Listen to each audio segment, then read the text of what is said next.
السلام علیکم استاد جی۔ وعلیکم السلام ورحمۃ اللہ۔ استاد جی، پہلا سوال آپ سے میرا یہ ہے کہ آپ پر لوگ اعتراض کرتے ہیں کہ آپ کا انداز بہت سخت ہے، اس کے بارے میں آپ کیا کہتے ہیں؟ اصل میں بعض لوگ وہ مسئلہ توحید کے بیان سے ہی محروم ہیں اور ان کی اپنی ذاتی مجبوریاں ہیں، مسائل ہیں، اس لیے وہ مسئلہ توحید خود بیان نہیں کرتے۔ اور یہ بھی انکار توحید کا ایک پہلو ہے کہ مسئلہ توحید کے بیان پر انداز کو سخت کہنا، سوال ہے کہ ہم کون سی سختی کرتے ہیں، ان لفظوں کی نشاندہی کی جائے۔ دراصل مسئلہ یہ ہے کہ ابو طالب جو تھا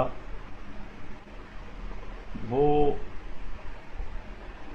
دل سے بھی سمجھتا تھا اور زبان سے کہتا بھی تھا کہ نبی پاک صلی اللہ علیہ وسلم کا مسئلہ حق ہے، لیکن اس نے قبول نہیں کیا۔ اس کی بھی وجہ یہی تھی کہ وہ بھی کہتا تھا کہ یہ انداز ٹھیک نہیں۔ مسئلہ توحید جب بھی کسی نے بیان کیا تو اس پر متشدد ہونا اور کا 40%. یہ اعتراض کیا گیا۔ آپ اگر شیخ القرآن مولانا محمد طاہر رحمہ اللہ ان کی کتابیں دیکھیں، حالانکہ حضرت شیخ القرآن مولانا محمد طاہر رحمہ اللہ کا انداز بیان انتہائی دلکش اور لہجہ بھی انتہائی نرم تھا قدرتی طور پہ۔ انہوں نے ایک جملہ لکھا ہے کہ لو کان بیان کتاب اللہ تشددا فالحمد للہ انا اول متشددی۔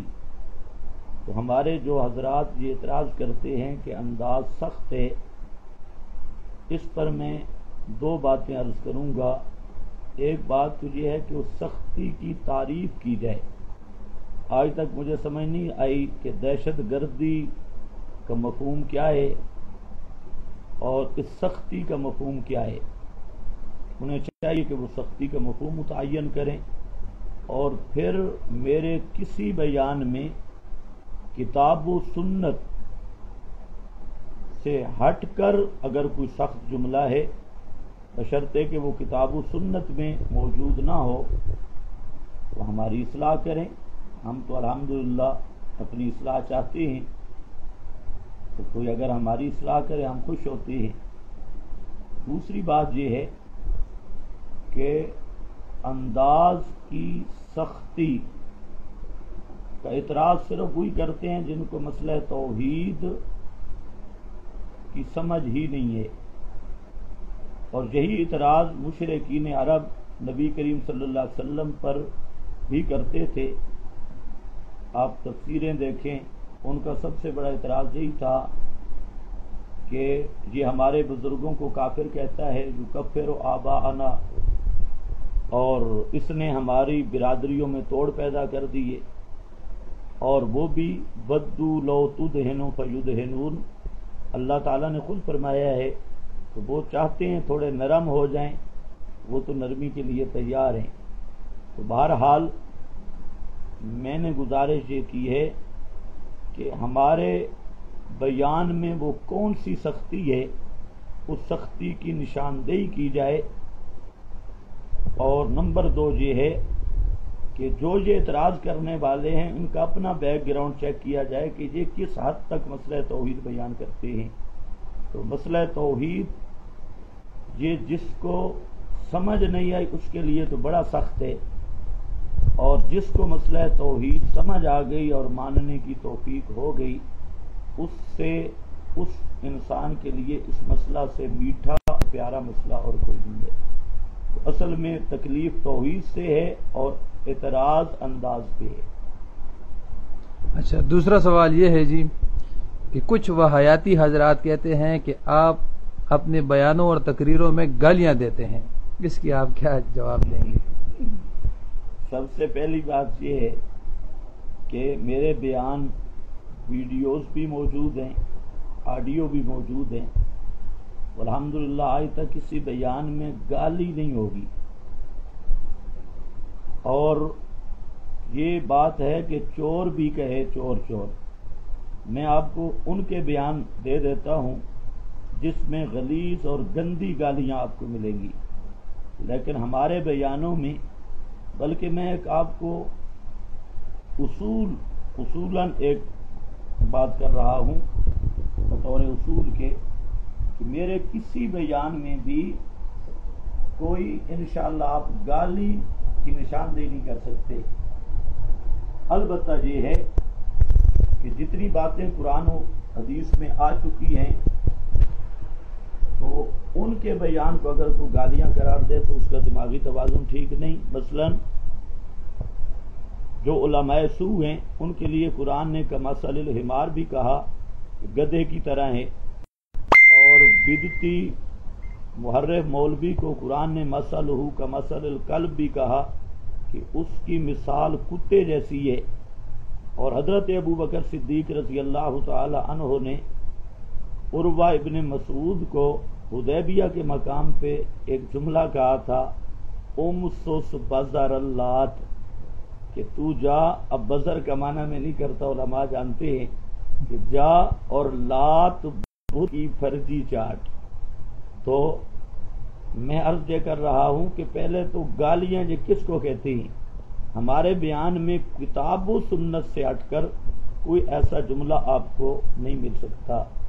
دوسری بات یہ ہے کہ ان کے جو حضرات ہیں ماسٹر امین اکاڑوی وغیرہ، اب اس نے کہا ہے کہ مماتی کی دبر اس کے منہ سے افضل ہے. اب یہ کسی شریف انسان کی یہ زبان نہیں ہو سکتی. اسی طرح اس بدبخت نے تو نبی کریم صلی اللہ علیہ وسلم پر بھی تجلیات صفدر میں لکھ دیا کہ کتیا اور گدیا کھیلتی رہی، اور عین نماز کے اندر نبی کریم صلی اللہ علیہ وسلم کی نظریں ان کی شرمگاہ پر پڑتی رہی. وہ تو ایسا غلیظ سوچ والا ہے. اسی طرح ان کا یہ جو گھمن صاحب ہیں، یہ ماشاءاللہ 52 مقام سے بھاگنے والا. اب اس کی آپ بعض تقریریں، پہلے تقریریں، بعد میں تو جب ہم نے ہاتھ ڈالا تو یہ سنجیدہ ہو گیا. تو اس کی ابتدائی تقریریں اگر آپ سنیں تو آپ کو یہ فرق نہیں ہوگا کہ یہ کوئی مسلمان ہے یا ہندو پنڈت ہے. اس کی تقریریں ساری مغلظات پر مبنی ہیں. باقی الحمدللہ ہماری تقریروں میں کوئی گالی نہیں. یہ اعتراض مکہ کے مشرک نبی پاک صلی اللہ علیہ وسلم پر بھی کرتے تھے، یسب آلہتا، یہ ہمارے الہوں کو گالیاں دیتا ہے. تو حالانکہ کتاب و سنت پر مبنی دلائل سے اب یہ اتنے بھکلا گئے ہیں اور اتنے پریشان ہو چکے ہیں کہ ہم آیات، احادیث، اقوال صحابہ بھی پیش کریں تو یہ بات یہی کریں گے کہ انہوں نے ہمیں گالیاں دی ہیں. تو بہرحال ہمارے بیانوں میں ایسی کوئی بات آپ کو نہیں مل سکتی. سن لیں. استاد جی، اگلا سوال آپ سے یہ ہے کہ کچھ لوگ کہتے ہیں، مطلب آپ کہتے ہیں کہ قرآن حدیث دلیل ہے، لیکن کچھ لوگ کہتے ہیں کہ ہماری اکابر کی بات بھی شرعی دلیل ہے. اس کے بارے میں آپ کیا کہتے ہیں؟ یہ تو جو حضرات کہتے ہیں اکابر سے مراد کیا ہے اور دلیل سے مراد کیا ہے، یہ ہمارے تیسرے درجے کا جو طالب علم ہے اس کو بھی اصول کی کتابوں میں یہ مسئلہ پڑھایا جاتا ہے کہ دلائل شرع کے 4 ہیں. سب سے پہلے کتاب اللہ، نمبر 2 سنت، اور نمبر 3 اجماع، اور نمبر 4 اجتہاد اور قیاس. یہ 4 دلائل ہیں شریعت کے، اور یہ اصول شاشی میں، نور انوار میں، اسامی میں، سب کتابوں میں یہ بات لکھی ہے. اب مجھے نہیں سمجھ کہ یہ مولوی مدرسوں میں جو طالب علموں کو پڑھاتے ہیں سٹیج انداز کرتے ہیں، حالانکہ یہ باتیں تو ابتدائی کتابوں میں موجود ہیں۔ اب اکابر سے کیا مراد ہے؟ ہمارے نزدیک اصل اکابر کا مصداق تو ہیں صحابہ کرام۔ صحابہ کرام کے بعد ائمہ مجتہدین، اور ہم کہتے ہیں صحابہ معیار حق اور معیار ایمان ہیں۔ اور جہاں تک ائمہ مجتہدین کی بات ہے تو فروعی مسائل میں، فروعات اور عملی مسائل میں ان کی بات مقلد کے لیے مجتہد کا قول حجت ہے، لیکن ہمارے اکابر کا تعین ہی نہیں ہے۔ یہ جو آج کل جو 10 سال پہلے مر جائے وہ اکابر ہے، 15 سال پہلے مر جائے وہ اکابر ہے، اور تیسری صدی کے بعد مجتہدین کا زمانہ ہی نہیں، اس کے بعد سب لوگ مقلد ہیں۔ مجتہدین اور متقدمین کا زمانہ تیسری صدی ہے۔ اس کے بعد حالانکہ اصول کی سب کتابوں میں یہ مسئلہ لکھا ہے کہ مقلد کا قول یہ کسی طرح شرعی دلیل نہیں، عملیات میں بھی فروعات میں بھی مقلد کا قول شرعی دلیل نہیں، بلکہ مقلد کی کسی بات سے کوئی چیز ثابت نہیں ہو سکتی۔ اور تمام اکابرین دیوبند ہوں یا ان سے پہلے حضرات ہوں، علامہ سیوطی ہوں، سبکی ہوں، امام ابن تیمیہ، حافظ ابن القیم وغیرہ یہ حضرات ہوں، تو یہ سب مقلدین ہیں۔ کچھ اکابرین دیوبند حنفی مقلد ہیں، اور امام ابن تیمیہ، ابن القیم وغیرہ حنبلی ہیں، اور اسی طرح سیوطی، سبکی وغیرہ شافعی المسلک ہیں، نبوی، ابن حجر وغیرہ یہ شافعی المسلک ہیں۔ تو اب سوال یہ ہے کہ یہ علماء درسگاہوں میں تو بیٹھ کے یہ پڑھاتے ہیں کہ کسی مقلد کا قول شرعی دلیل نہیں۔ تو اب ہمارا سوال ہے کہ اکابرین دیوبند ہمارے لیے قابل احترام ہیں، ہم ان کو اولیاء اللہ کی جماعت مانتے ہیں، لیکن سوال یہ ہے جب وہ مقلد ہیں تو ان کا قول یا ان کی بات شرعی حجت کیسے بن گئی، اور اس کو شرعی دلیل سمجھنے والا اپنے آپ کو مسلمان کس حجت کی بنیاد پہ قرار دیتا ہے؟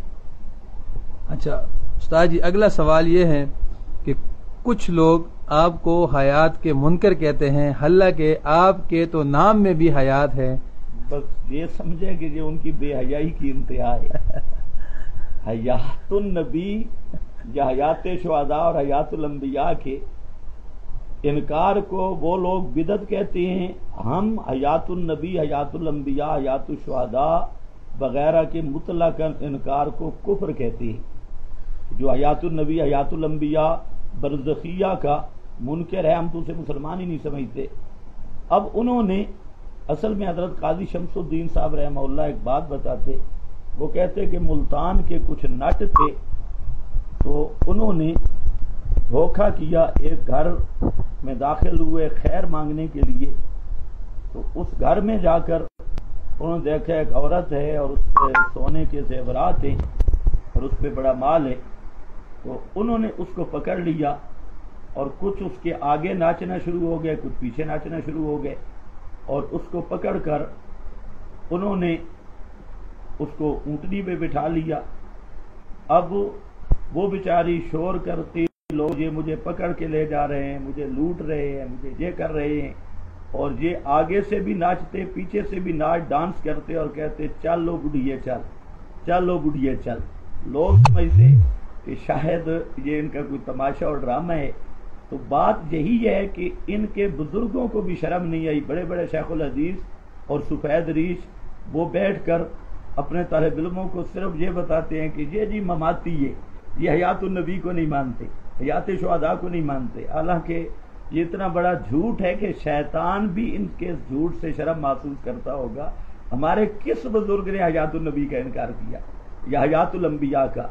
یہ مسئلہ نہیں، مسئلہ یہ ہے کہ یہ خود جو ہیں یہ تو وفات النبی کے منکر ہیں۔ اب اندازہ کر لیں، یہ کہتے ہیں جب روح نکلی نہیں تو موت نام کس چیز کا ہے؟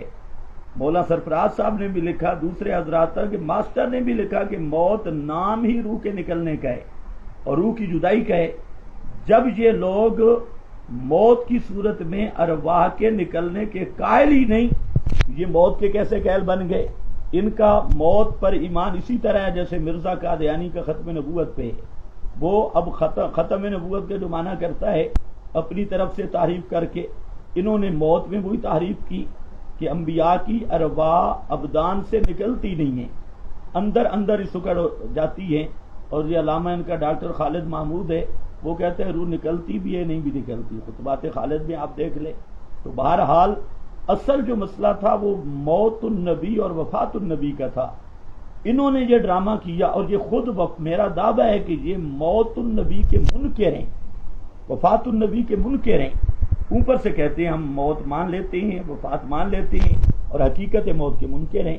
باقی ہمارے سب اکابر نے، میں نے خود المسلک المنصور میں حیات النبی کو ثابت کیا، اور جب میرے نام میں حیات ہے تو پھر ہمیں حیات النبی کا منکر بتانا، یہ وہی ہمیں یہ حیات النبی کا منکر بتا سکتا ہے جو پکا مفعول الشیطان ہو، جس کو اپنے نفع نقصان یا کسی چیز کا کوئی پتہ نہ ہو، صرف ہٹ درمی اور ضد کی وجہ سے ہمیں منکرین حیات کہے. یہ تو قیامت کے دن اللہ کو جواب دیں گے. ہم بارہا تحریروں میں تقریروں میں اس چیز کی وضاحت کر چکے. ہاں یہ ہم کہتے ہیں کہ کسی کی روح بھی موت کے بعد اس بدن میں نہیں ہے. انبیاء کی رفیق اعلیٰ میں ہیں، ارواح شہداء جنت میں ہیں، اور ان کو دنیا کی حیات سے اعلیٰ اور بہتر حیات برزخ میں اور جنت میں حاصل ہے. تو یہ اصل جتنے یہ للڑ واحیاتی ہیں ایک مفروضہ خود بناتے ہیں، ہمارے کسی اعتراض کے جواب نہیں دیتے. اپنی طرف سے ایک اعتراض بنایا اور پھر اس پر حاشیہ چڑھایا. بات کوئی ہوئی، سوال گندم اور جواب چھولے اور چنے ہیں ان کے.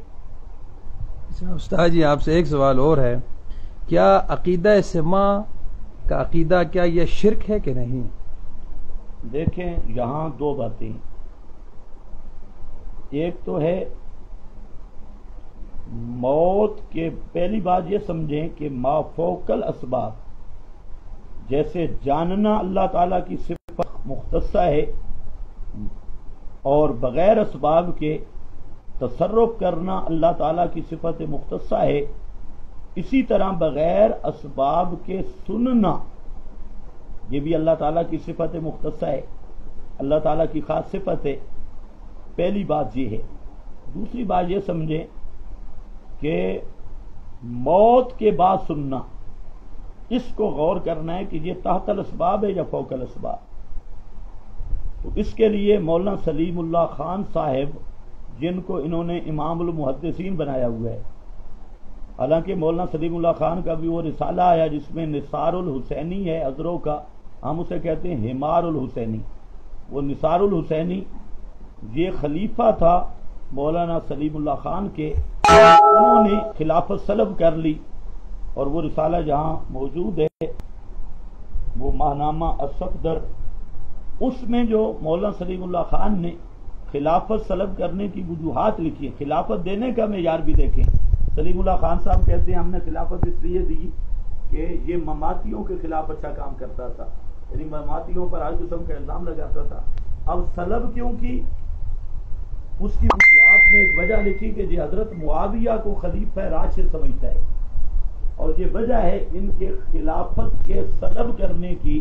مولانا سلیم اللہ خان صاحب وہ لکھ رہے ہیں خط میں کہ یہ چونکہ حضرت معاویہ کو خلیفہ راشد سمجھتے ہیں، اس بنیاد پر یہ میرا خلیفہ بننے کے قابل نہیں، اور انہوں نے خلافت سلب کر لی.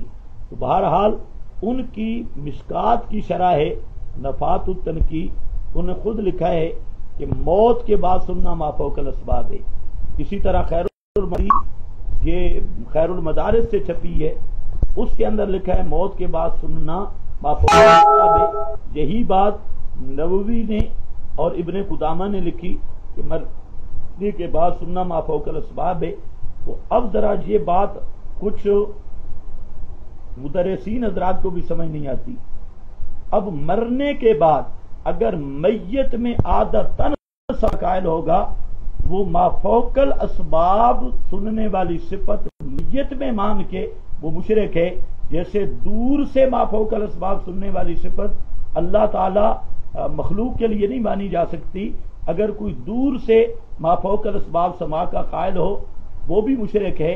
اسی طرح موت کے بعد یا حجاب معنی میں ما فوق الاسباب کسی نبی ولی کے سما کا قائل ہو وہ ما فوق الاسباب سننے والی صفت اس میں مان رہا ہے, اس بنیاد پہ وہ مشرک ہے. ہاں البتہ بعض لوگوں کو یہ اشکال ہو گیا کہ سما فی الجملہ یا کرا نیال یا کلیب بدر وغیرہ پر, تو یہ سما فی الجملہ کلیب بدر کی صورت میں یا بعض علماء کے نزدیک کرا نیال کی صورت میں تو یہ سما بمشیت اللہ ہے. ان اللہ یسمع من یشاء وما انت بمسمع من فی القبور. تو خلاصہ یہ نکلا کہ مرنے کے بعد اب دو چیزیں ہیں. ایک ہے سما بمشیت اللہ کہ اگر اللہ پاک چاہے کوئی بات قریب یا دور سے کسی میت کو سنا دے تو اللہ تعالیٰ اس پہ قادر ہے, وہ سنا سکتا ہے. اور ایک ہے کہ مرنے کے بعد میت میں صلاحیت سما ماننا یا نبی کریم صلی اللہ علیہ وسلم کے بارے میں عادتاً سما کا عقیدہ رکھنا, یہ عقیدہ چونکہ غیر اللہ کے لیے ما فوق الاسباب سننے کا عقیدہ ہے, اس لیے یہ عقیدہ صریح شرک ہے اور اس کے شرک ہونے میں کوئی تردد نہیں. ایک ساتھی نے سوال کیا ہے جی مولانا صاحب کہ مولانا محمد قاسم نانوتوی صاحب یزید کو فاجر فاسق لکھتے ہیں اور آپ ان کی صفائی بیان کرتے ہیں, اس کی تھوڑی وضاحت فرمائیں. کہ اس نے سوال غلط کیا ہے. پہلی بات تو یہ ہے کہ یزید کے متعلق کیونکہ جو بحث ہے وہ نہ عقائد سے تعلق رکھتی ہے نہ اعمال سے, وہ ایک تاریخی حیثیت سے بحث ہے.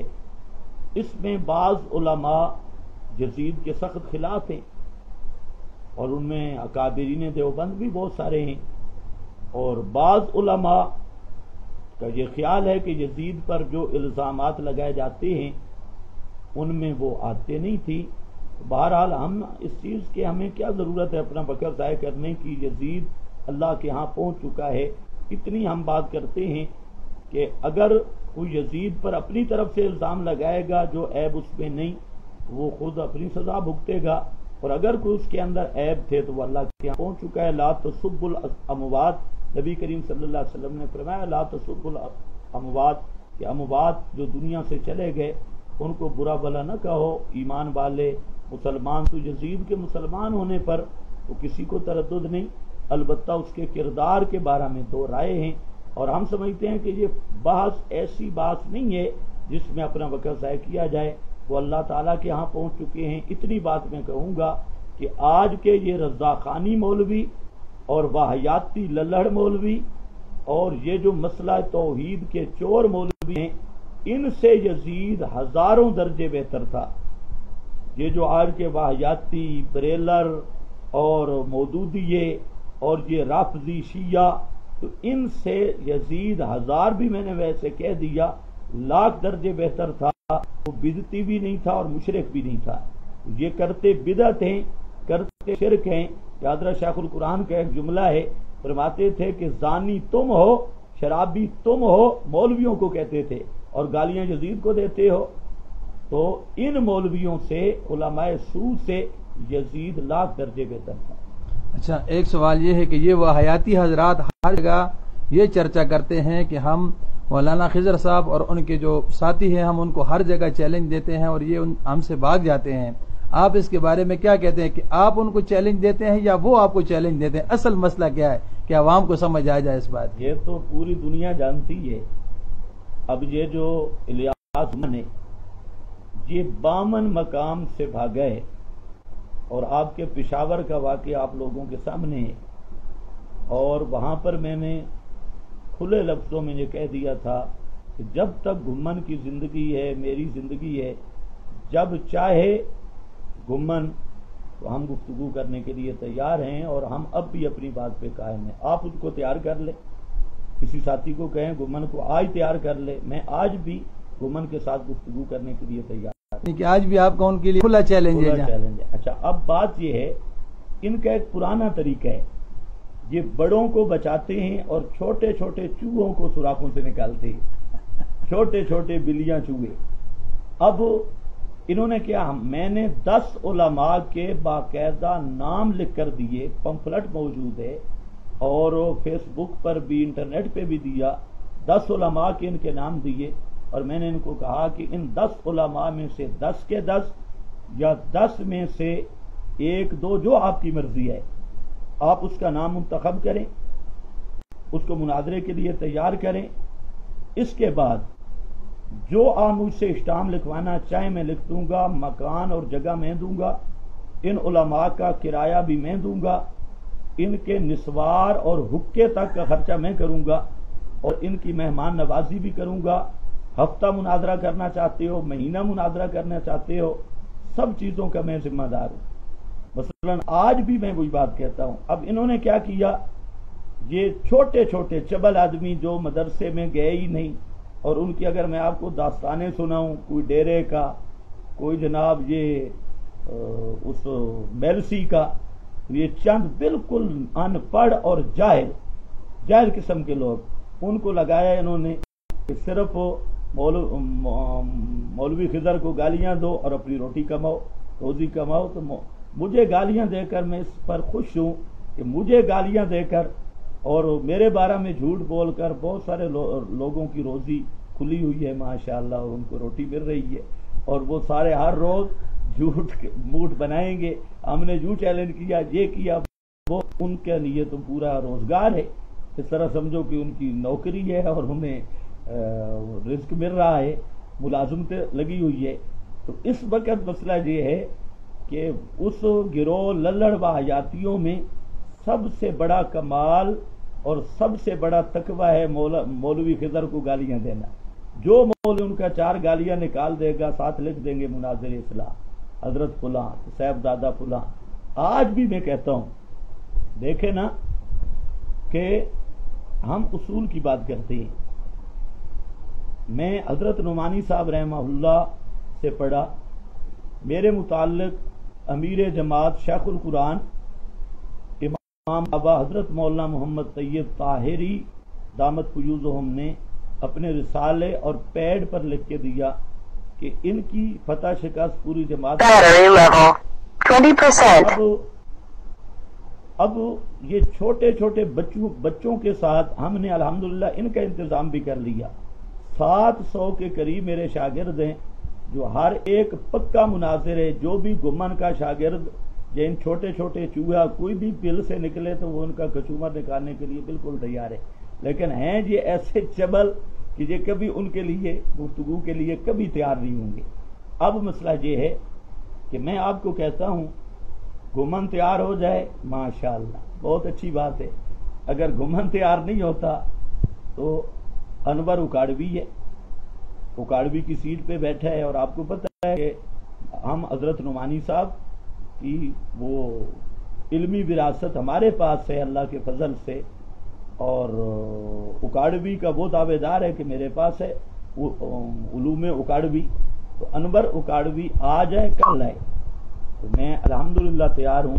اگر انور اکاڑوی تیار نہیں ہوتا، یہ عبدالغفار توسوی ہے، عبد الجبار توسوی ہے، ان کا رمضان نعمانی ہے، اس کو تیار کرو۔ عبد القدوس کارن ہے، بشیر الحق ہے، اس کو تیار کرو۔ عبد القدوس ترمذی ہے، اس کو تیار کر لو۔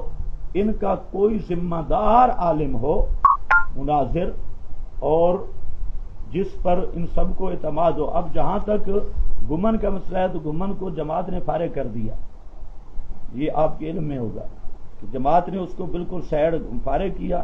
اب اس نے ایک جماعت بنائی ہے عالمی اتحاد، اور عالمی اتحاد میں اکیلا گمن ہے، ساتھ ایک جو چبل ہے وہ خیبر پختونخوا سے، تو 2-4 یہ گدھا ریڑھی اکٹھی ہوئی ہے اور عالمی اتحاد بن گیا، اور ان کے پاس ٹانگے کی سواریاں بھی نہیں، گدھا ریڑھی بھی نہیں، کوئی نہ عالم ساتھ ہے نہ کچھ۔ تو بہرحال ہم چاہتے ہیں کہ ایک سنجیدہ مناظرہ ہو، ان کا ذمہ دار علماء ہوں، میں الحمدللہ ان کو خرچہ بھی دوں گا، مکان کا انتظام کروں گا، یہ میرے ساتھ رہیں، اور ان کے ہم ہر مطالبہ پورا کریں گے، سنجیدگی سے مناظرہ ہو، عوام کا انتشار ختم ہو۔ اب یہ تو نہیں ہوگا، ہاں البتہ اگر کوئی گمن کا شاگرد ہو کوئی اس کا علاج کرنے کے لیے تیار ہے. لیکن ایک بات ذہن میں رکھو، ان سے مناظرہ کرنا ایسا ہے جیسے اونٹنی کے ساتھ اونٹ کا جفتی کرانا ہے.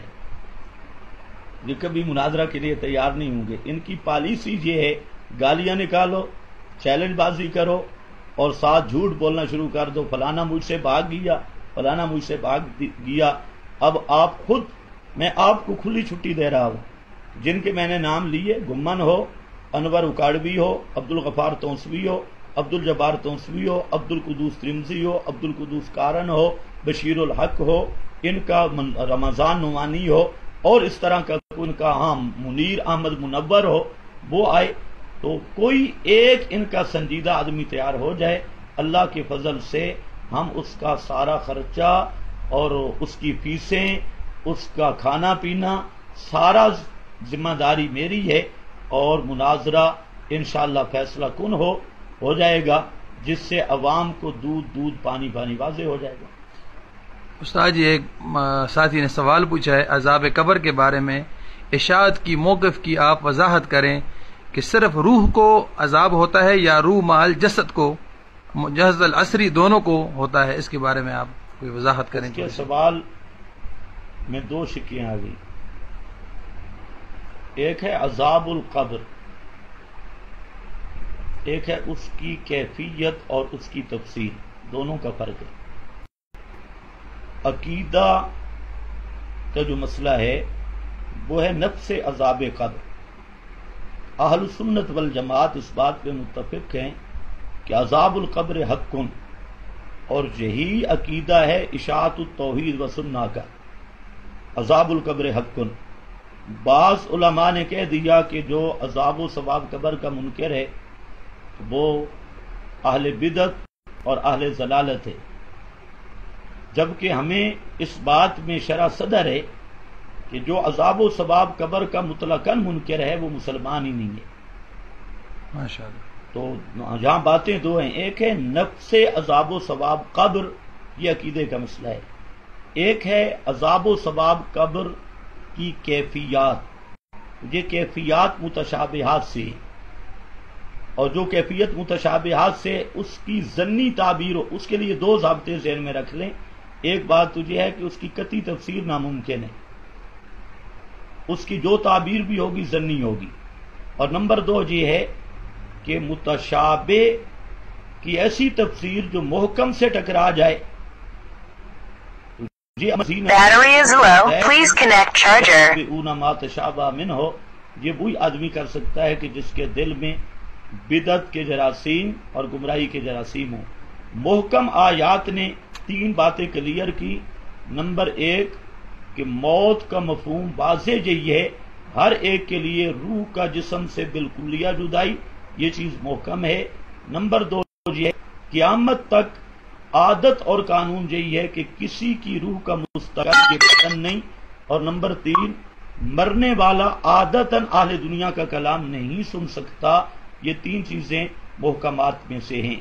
اب عذاب قبر کی ایسی تشریح کرنا جو ان تین چیزوں میں سے کسی ایک کے ساتھ بھی ٹکرا جائے تو یہ انہی لوگوں کا کام ہے، جس طرح یہ آج کل کے لڑ وغیرہ اہل بدعت کہتے ہیں کہ روح پھر جسم میں ہے، تو یہ فیمسک التی قضا علیہ الموت آیات محکمات کے خلاف ہے. تو اس لیے اشاعت التوحید کا نظریہ یہ ہے کہ عذاب و ثواب قبر ہے، اور اس کا منکر وہ کافر ہے جو مطلقاً انکار کرتا ہے. اور اس کی کیفیات متشابہات میں سے، اس کی تفسیر ظنی فقط للروح سے بھی کی گئی، روح مال جسد العنصری جو شرع عقائد وغیرہ میں ہے وہ بھی کی گئی کہ جسد عنصری میں اللہ تعالیٰ برزخی ادراک پیدا کریں اپنی قدرت سے. تو بالرسالت عذاب و ثواب روح کو ہو، اور جسم کے ذرات جہاں کہیں بھی ہوں ان میں اللہ تعالیٰ اپنی قدرت سے برزخی دکھ درد ادراک قدرہ ما یتعلم و یتلذذ پیدا کر دے. اسی طرح بعض علماء نے آگے جسد مثالی کی بات چلائی ہے. تو یہ سب ظنیات ہیں. اصل مسئلہ عذاب و ثواب قبر کا یہ ہے کہ یہ عذاب القبر حق والکیف مفوض الی اللہ، اس کی جو اصل کیفیت ہے وہ متشابہات سے ہے. اور یہ صرف ہم نہیں کہتے، اس پر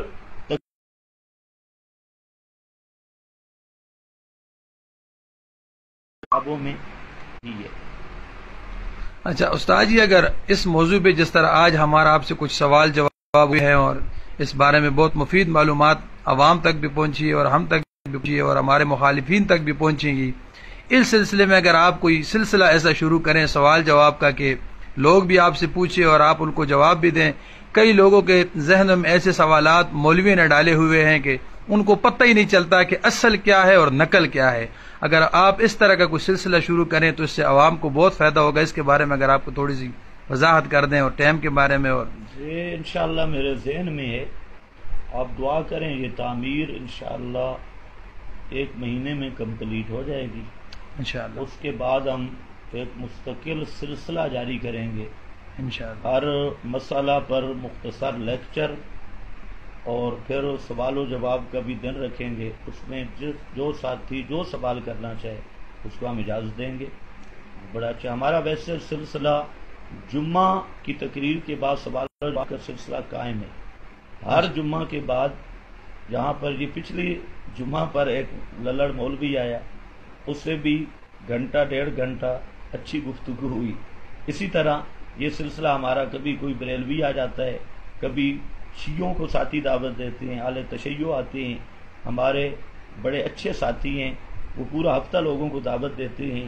اہل حدیث کے ہی آ کر وہ صحیح العقیدہ بن گئے، کئی مودودی آئے، ان کو اللہ نے ہدایت دے دی، اور رضاخانی تو بے شمار ہیں، اور اسی طرح دوسرے حضرات بھی۔ تو ہر جمعے کی نماز کے بعد ہمارا تقریباً 1 گھنٹے کا یہ سلسلہ جاری، البتہ یہ ہے کہ اس کی باقاعدہ ریکارڈنگ نہیں ہے۔ آڈیو ریکارڈنگ یہ تو بہت ہوتی ہیں، ویڈیو ریکارڈنگ اس کی نہیں ہے، بعض ساتھیوں کے پاس شاید ہو، تو یہ تو ہم ہر جمعے پہ کرتے ہیں۔ اس کے علاوہ انشاءاللہ مستقل بنیادوں پہ ابھی 1 ماہ بعد آپ کو میں اطلاع بھی کر دوں گا۔ Battery is low. Please connect charger. جزاکم اللہ خیرا، اللہ پاک آپ کو خوش رکھے۔